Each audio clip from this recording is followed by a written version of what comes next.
imagined possible. Yet we persevere because we share common values.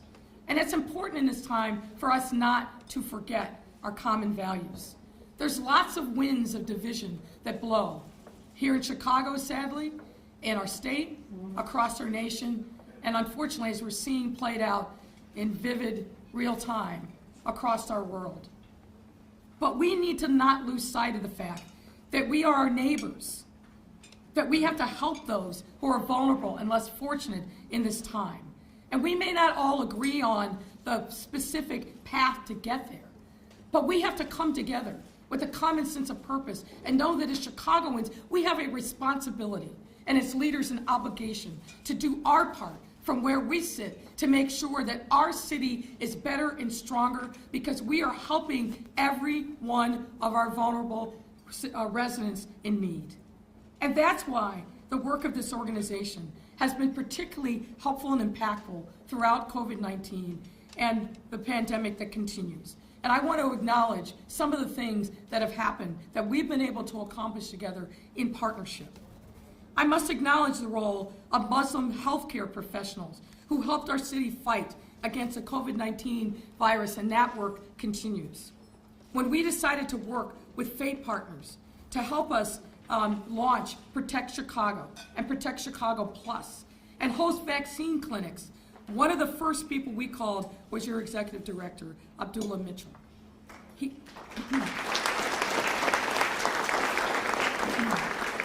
And he in turn connected us with the Muslim Community Center, where we were able to host 2 city clinics and vaccinate literally hundreds of people. And I know that on your own, you have vaccinated more than 10,000 residents in our region, for which we all owe you a debt of thanks and gratitude. That work has literally saved people's lives. And we should all be proud of the way that we've risen to the occasion and made sure that we broke through, that we educated people, that we met them where they were, and importantly, that we brought needed, life-saving, free vaccine to all who needed it and who wanted it. We know we were effective in your vaccination efforts because we work with you. It made a difference in what we were doing as a city.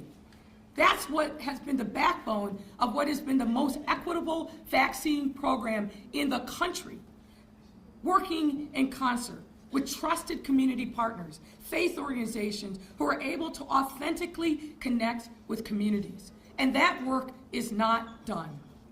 Also, during the pandemic, when families were struggling to make ends meet, members of this organization provided critical relief to combat food insecurity, a huge issue all across our city throughout the pandemic and still.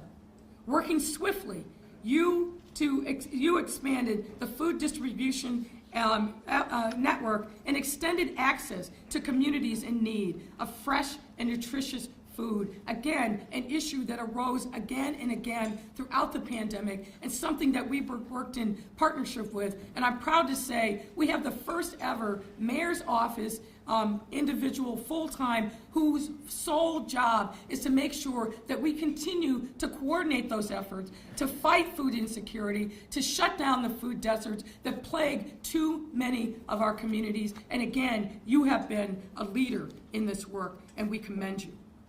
You should also be proud of your work to distribute 10,000 pounds of food through your network. Last year, you also provided more than $1 million in rental and utility assistance, another issue that we have confronted head on as a city. It's clear to me, and should be clear to all, that your leadership, faith, and service strengthened our city through our pandemic response. And more recently, this organization has again stepped up. As refugees from Afghanistan, with assistance from the Muslim community members and organizations, have come to our city, and you have embraced them in your loving embrace with support. And that has made an enormous difference. Some of you were there recently when we were at Midway, and we had the opportunity to greet some refugees literally as they stepped off the plane. I was joined by several members of the Muslim community, including Salam Aftab and Sima Korisha. I will never forget that experience, watching those families and those children. A little stunned, a little dazed, probably a little nervous about what their new life in Chicago would mean. But because you were there, because we were there to support them and love them and to nurture them, their life here, I hope, will be transformed from what they were experiencing in Afghanistan. This community rises again and again and again to not only show leadership to support members of its community, but to be incredible partners in the city of Chicago and in the Muslim diaspora in our suburban communities as well. There's a lot to be proud and grateful for over the arc of the 30 years of this organization, but the work continues, and you're demonstrating every single day a deep commitment to service, a deep commitment to faith, and a deep commitment to working hand in hand to support our neighbors at a time of need. As a welcoming city, we have to keep working every day to live our values, not just to say them, but to live our values every single day. And you exemplify what we need to be doing, the course that we need to set. And I want to thank you for your vital support for our new neighbors. We should all strive to be led by the faith, just as you do. It is faith that calls upon us to work together to leave this world in a better place for those who come after us. And as a Christian, I believe in what my Bible tells me, which is faith without works is dead. Faith without works, without living your values, without exhibiting the conduct that we want to live as a spiritual, faithful community, we are nothing. What we need to do is stand tall in these moments when our most vulnerable residents need us most, and that's what this organization has done for 30 years, and I'm confident will continue to do for decades to come. So I want to commend you again. The work is important. Your steady faith makes us a better city, and we are fortunate to have leaders like you to call our neighbors and friends. I commend this organization on the great body of work, the number of lives that have been meaningfully transformed through the better, through your efforts and your commitment to being who you are and living your values through your work. Thank you so much, and I'm honored to have been here with you today. Thank you all.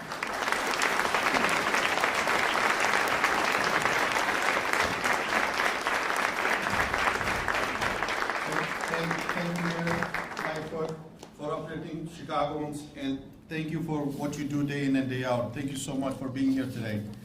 The next up is a dear friend to our community, President Pritzker. She, I'm sure, has been to all of our events, and I'm sure this is her 30th event that she's be joining us today. So with that, President Pritzker.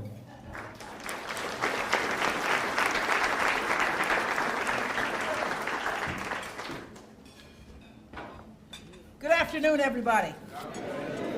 I'm very grateful to be here, and I want to thank you for that kind introduction. Yes, I've been to a number of events sponsored by this organization over my time, not just as president of the county board, but as alderman as well. I would be remiss if I did not begin by acknowledging Secretary of State Jesse White, an old friend of mine, and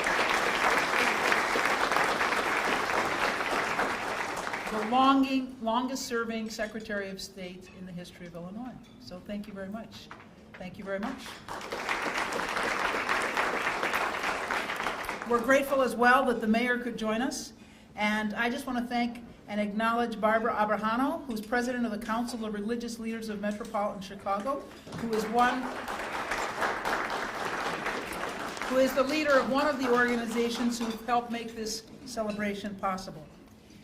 We're here, of course, to celebrate the 30th anniversary of the council. It's advocated for nearly 500,000 Muslim residents in Chicagoland for 3 decades. You've been a bridge between cultures, and the work you do has helped shape every facet of our community. We're honored to celebrate your contributions to business, medicine, civics, and of course, faith.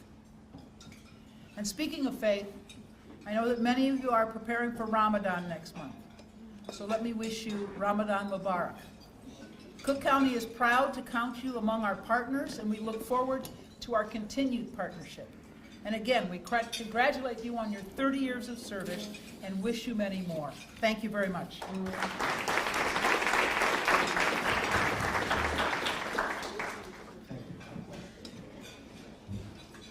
Thank you very much, President.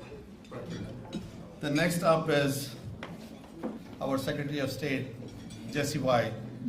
I can't imagine going to DMV and not to see your picture there anymore. So thank you for being with us, and thank you what you have done for the state of Illinois.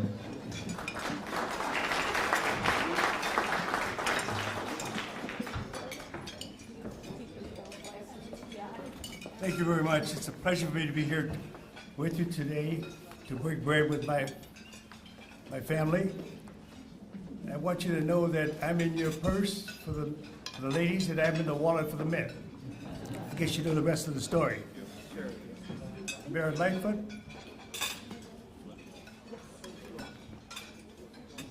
She left, okay. President Pritzker, J.B. Pritzker, my good friend Tom Ricketts, Mariana Spiropoulos, and yours truly.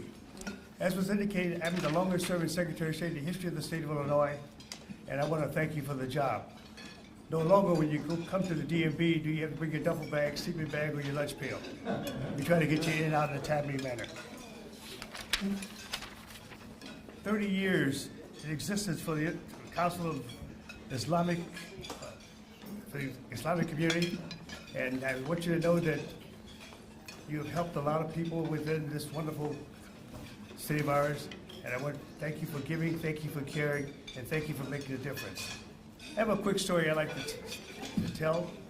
I played 8 years of professional baseball in the Cub organization. I played baseball and basketball in high school and college. And one day I couldn't walk, so I ended up at Northwestern Memorial Hospital. And while I was there, a fellow by the name of Jim Hill indicated that I had to have my knees replaced. And so I went to Jim Hill, and Jim Hill had a partner by the name of Dr. Rana.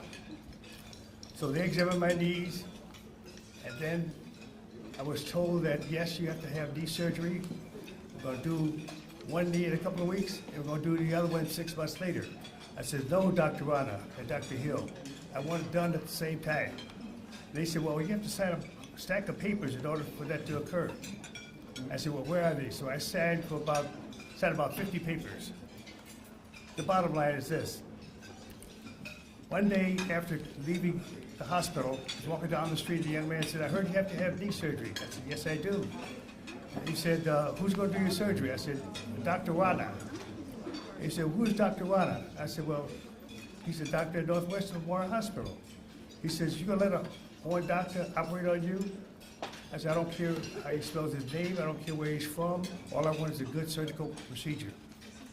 This gentleman was so highly skilled that I walked out of the hospital with 2 new knees, and of course, there's a lot to be said about his wonderful, wonderful skill. So the point I'm trying to make with that is this. I teach my young people to love their fellow man and woman and never ever dislike anyone because of race, creed, or color. That is the ugliest card in the deck, cannot play that one.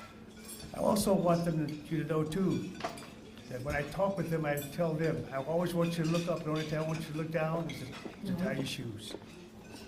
And of course, ladies and gentlemen, remember, do something good for someone every day. When you do those things and more, society is a better place for all of us. Enjoy this wonderful liquid and gastronomical appeasement. It will serve you well. Thank you.